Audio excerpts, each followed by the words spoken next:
There's one mistake I see over and over again, and it's the reason most people fail to secure rent-to-rent deals. It doesn't matter how good your numbers are, how many viewings you're doing, or what your pitch is. If you do this one thing, it's game over. Landlords shut down, agents walk away, and the deal you thought was a sure thing, gone forever.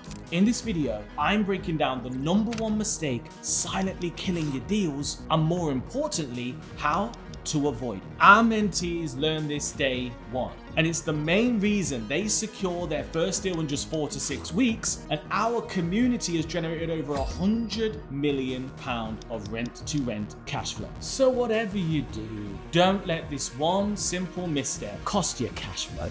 The first biggest mistake is silly offers. And interestingly, I learned this the hard way when I started 7 years ago, because it probably lost me my first 10 to 15 leads. And what I was doing is I was seeing an amazing property. I was like, yeah, I think this can work for me. Okay.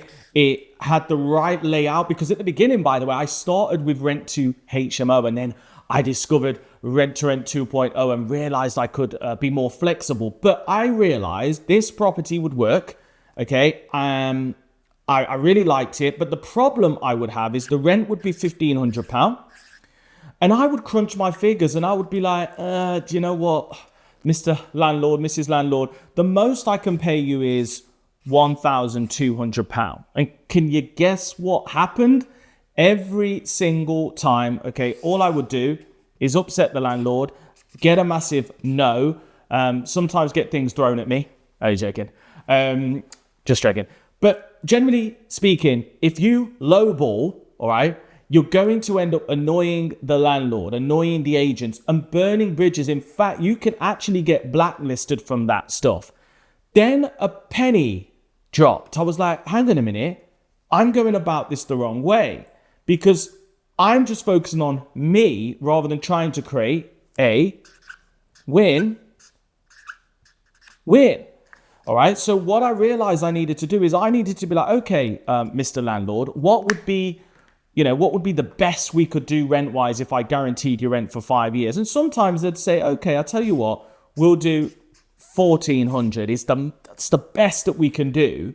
And then rather than me then lowballing them, I would pay them that and ask myself this key question. Okay, rather than, oh no, I can't pay this, I was like, okay, well, how can I utilize this property to make the landlord happy rather than sad? What can I do? And this is when I explored different options. I was like, well, hang on a minute. If I'm doing HMO, it could be that I put a TV in each room. It could be that I offer weekly cleans instead of a monthly clean. It could be that I offer amazing service and just brand the property as well, so that rather than it not working for me at 1,400 and it only working at this, I can increase the room rates. The same is true with serviced accommodation. I found, well, what is the difference between me being able to charge maybe, I know, £150 per night, okay, instead of just £120? That could be a hot tub, all right? That could just be doing it to a slightly higher finish. So when I realized, rather than lowballing, ask yourself how, and then reverse engineered it, everything changed, and I was starting to get deal after deal after those constant no's. Try it. The second big mistake I see a lot of you doing to lose you deals is friction. All right. What do I mean by friction? Well, a perfect rent-to-rent deal would look a little bit like this. Okay.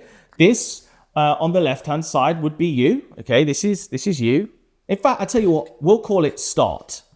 This is the start of the process. And this is the moment you get your deal. So as you can see with this line, very smooth, very direct, very fast, very easy for all parties. But what tends to happen is your deal journey looks a little bit more like this. Oops,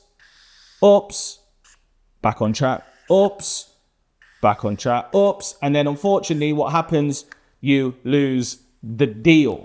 So what we need to do in order to be a serial rent-to-rent 2.0 deal maker, I'm talking about somebody that doesn't just get 1 or 2 deals, gets lucky, uses deal sources and cheats. I'm talking about somebody that can get 10, 20, 30, 50, 100 rent-to-rent deals. What you need to do is you need to find a way to, of course, remove these spikes.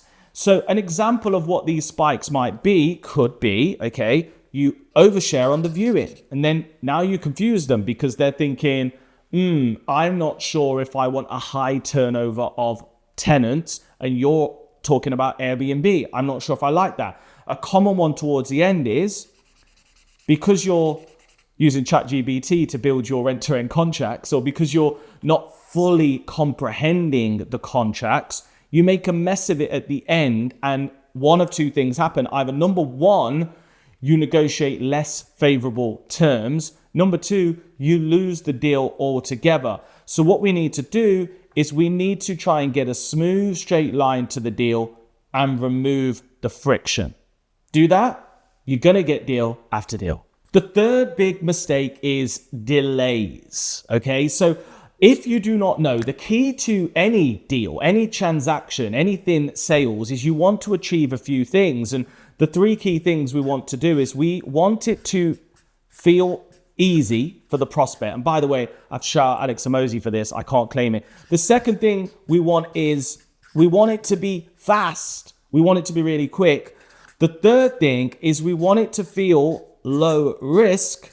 And I'll give you a fourth thing. I think we want it to feel certain. Okay, what is the certainty of the said result?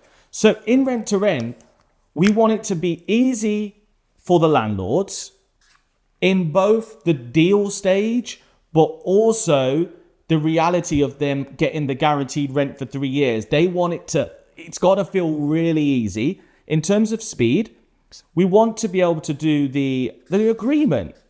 We want that to be painless and fast so that they can get said outcome. The risk, we want the risk to be low. Okay, we do not want them to feel working with us is risky, because if they feel that, they will bail.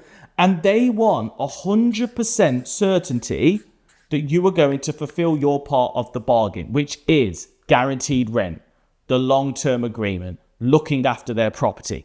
So if you can tick off these four things, what that's going to do is that's going to significantly increase your likelihood of getting the deal. And I think Alex Hormozi uses an amazing analogy. He talks about painkillers. So if you think about when you take a paracetamol, it's really easy. You just pop the pill. It's really fast. You're going to get instant pain relief. The risk, very, very low, because people take painkillers all the time. And the certainty of some pain relief, guaranteed. Versus, I think the analogy he uses is meditation. It's like easy, pretty hard. Fast, could take months of consistent action. Risk, probably not that risky, but not that great. And then certainty of outcome, well, you could meditate for 6 months and get no pain relief. So when I implemented this into my rent-to-rent business, it was an absolute game changer. So when I think about delays and the importance of them, this is the key thing, right? There are probably 3 key stages where you're going to get a delay, right? The first stage is the delay between finding the lead and doing the viewing, okay? This is, you want to reduce the delay between you finding the lead and you conducting the viewing. The second big one, which is absolutely epic, is once you've done the viewing, you need to reduce the delay between you saying yes, which is why I say yes on the viewing. And then the third often delay is when it comes down to the agreements, you need to have this in order. A lot of you think, I'll have a go and then I'll figure out the contracts when it gets to that part. But you need to have these ready to go with 100% confidence. And if you do delays here or here, I promise you, you are going to lose the deal. Now, one extra tip here. This is absolutely key. Once you do get to the contract stage, it is fine to then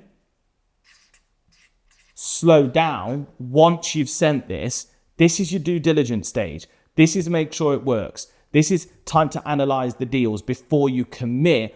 but make sure you tick off 1, 2, 3 before you slow down. Otherwise, the delay will kill your deal. The fourth biggest mistake I see when it comes to losing rent-to-rent deals is poor negotiation. So what do I mean by poor negotiation? Well, there are so many different parts of this, but the one that really ticks me off is when people change the goalposts. So imagine this, you've gone and viewed the property looks great. And what's happened is during this period, you've made loads of different promises. You've talked about break clauses, termination clauses, rent increases, free refurbs. And then what tends to happen is when you actually then get to the contract stage, what's going to happen is the landlord is going to remember those things you've promised at the viewing, and it's going to cause huge friction. And this is a really poor negotiation style. It's like saying you can pay 2,000, going away and doing research, and then saying, actually, I can only pay 1,800. It's saying I can guarantee your rent for 5 years, okay, no gaps, and then trying to slide in a termination clause. I see this with a lot of rookie rent-to-renters who are trying to wing it on their own. You know who you are. You hit me up on socials. You say, hey, I've got this potential deal, this, and this. And then I analyze it with them and realize, unfortunately, you've just gone too far to save this deal, which means the terms are less favorable or you got to move on. Mistake number 5 is credibility. In other words, how can you position yourself as a credible rent-to-renter to secure the deal? Now listen, I'm going to go easy on you here because I understand that if you're brand new, it can be hard to find and position yourself as an expert, right? Wrong.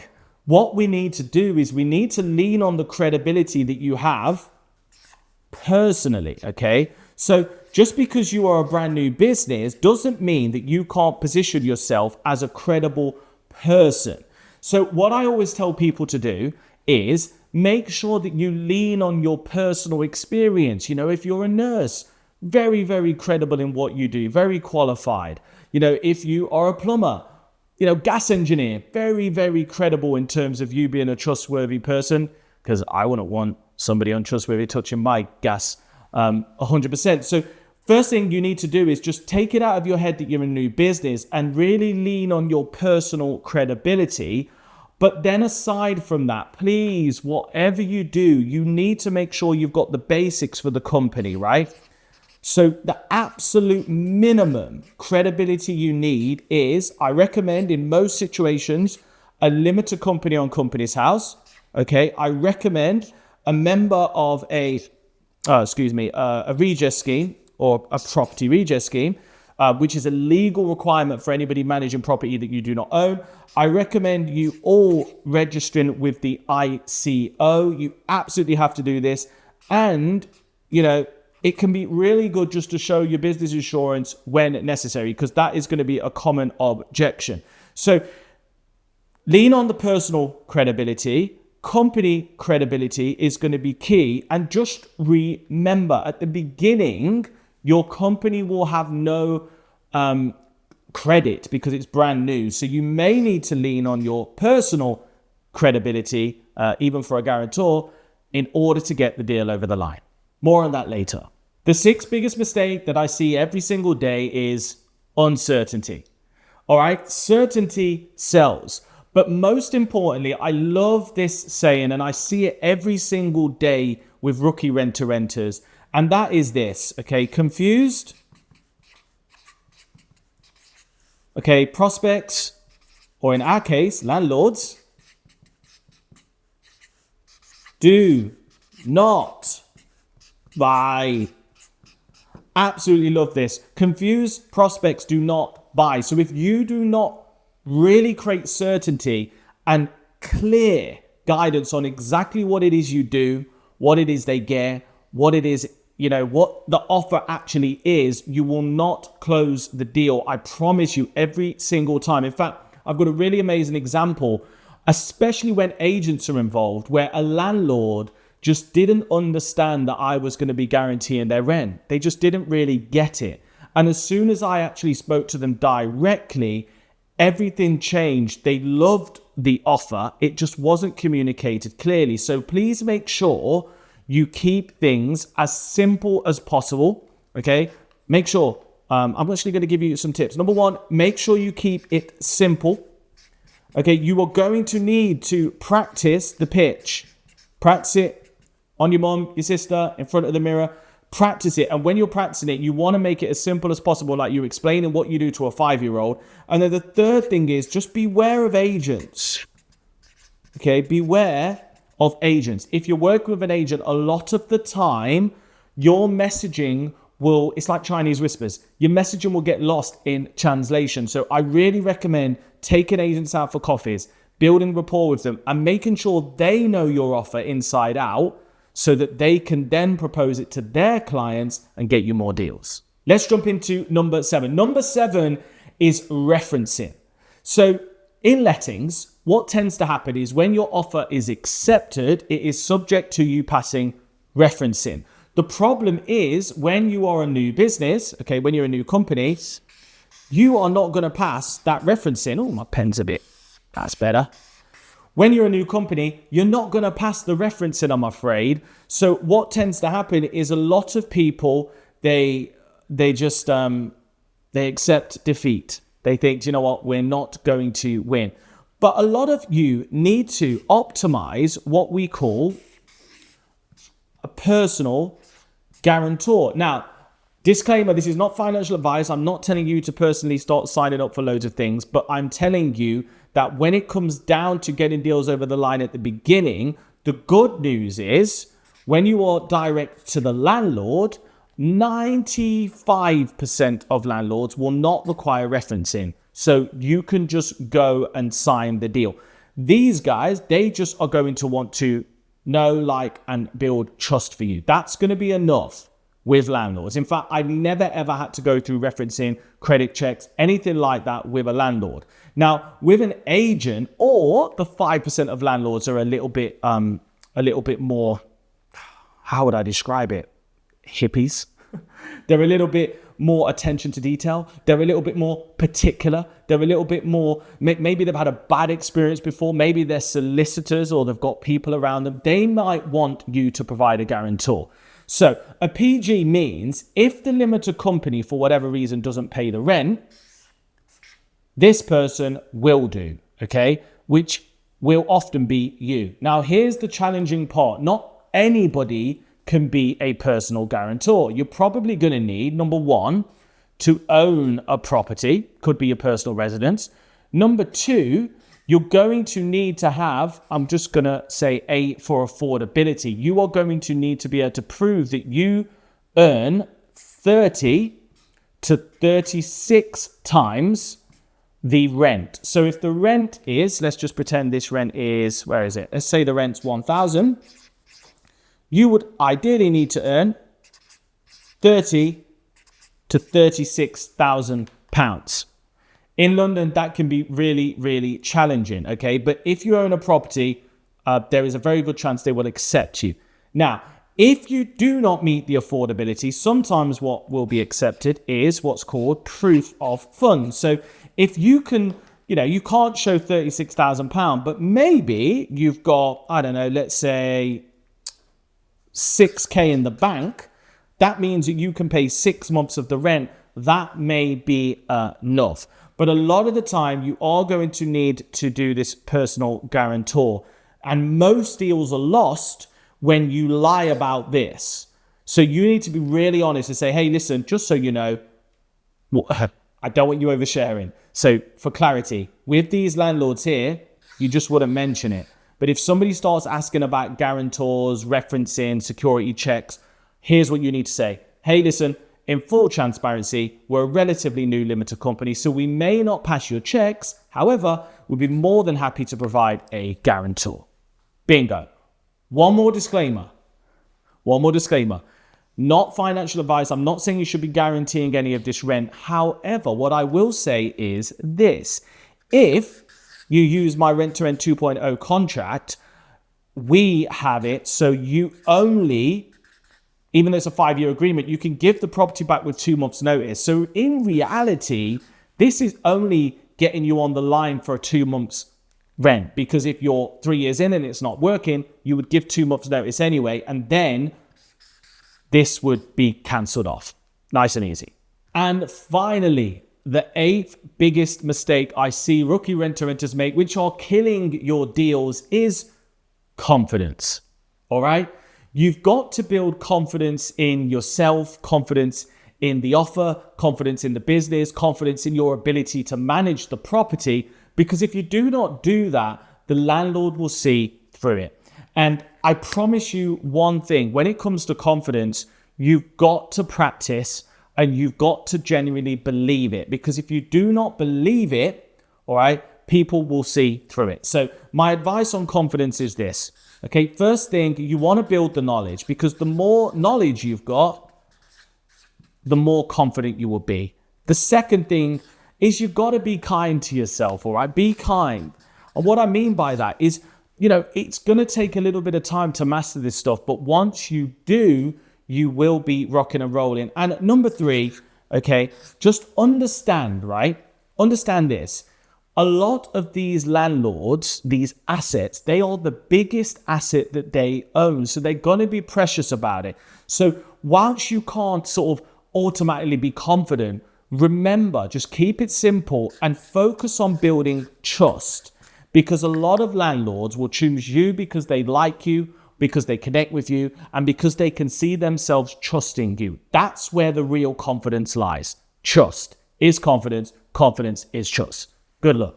If you got value from this video and you want to steal the exact script I and my mentees use to source over 1,000 property deals, hit the link.